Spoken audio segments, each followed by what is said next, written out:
300 and more than 400 million shillings, because between the two parties, ODM and UDA, they receive a total of 1.2 billion shillings. Yes, 421 million shillings of taxpayers' money going to ODM and 789 million shillings going to UDA, those being the two big parties in terms of parliamentary strength.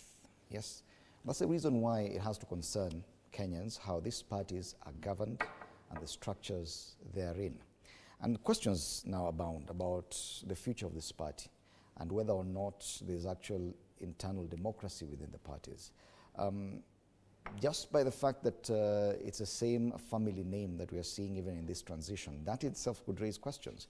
If we go back to the issue of, and the history of other big parties like Ford Kenya, for example, which Jaramogi Odinga headed, once he left the scene, he had his preferred successor, and it was not someone from his family, it was someone else.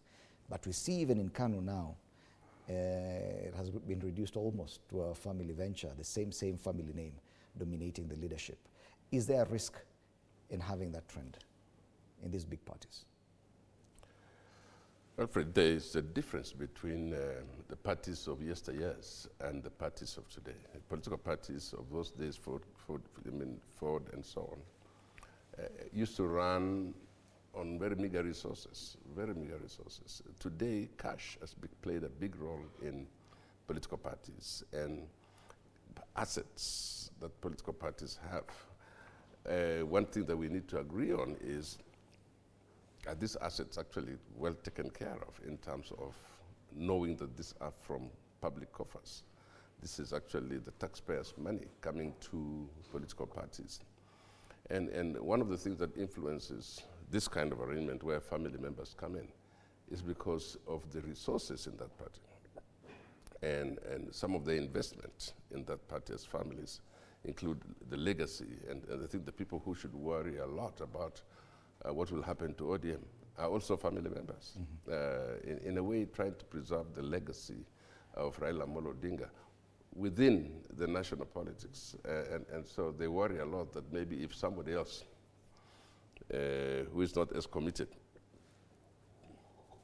who is not very much entangled within the party, takes this thing, they might misuse the resources, or they might not keep the party the way it's supposed to be. Always that kind of thing keeps the families a bit jittery. Supposing someone comes and throws away the principles or the philosophy of the founder of this party, who is the closest to that founder, who would understand the founder better. And I think that's why they decided to throw this at Oburu. Being Oburu has been very close to his brother, he's been the one who probably shares the most with his brother, he understands exactly what the brother would have wished in the party. And I keep hoping that may be a temporary arrangement, interim arrangement, rather than permanent arrangement, so that now they can build structures within the party and keep the party as a national party.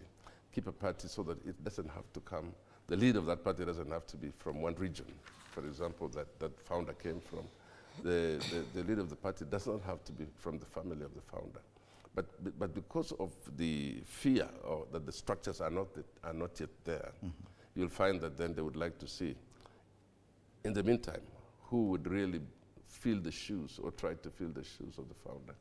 And remember, all these people are holding positions courtesy of Raila Odinga.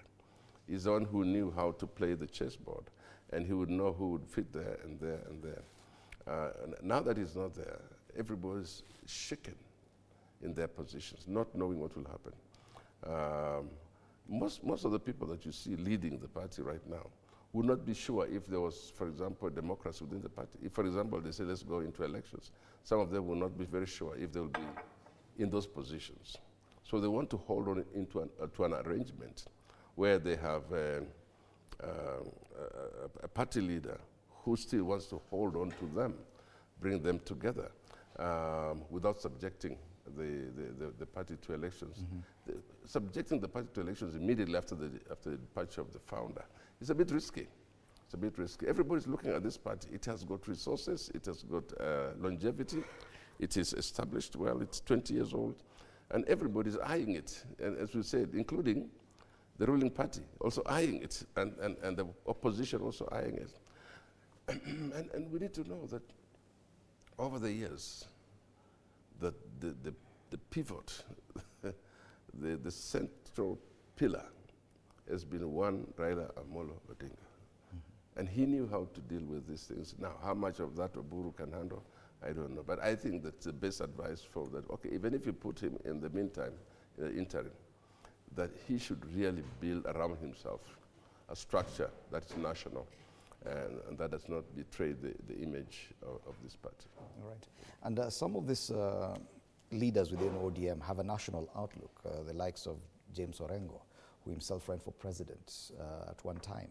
Even Peter Nyang' Nyong'o, they served even in the cabinet. The choice of Oburu Odinga, who was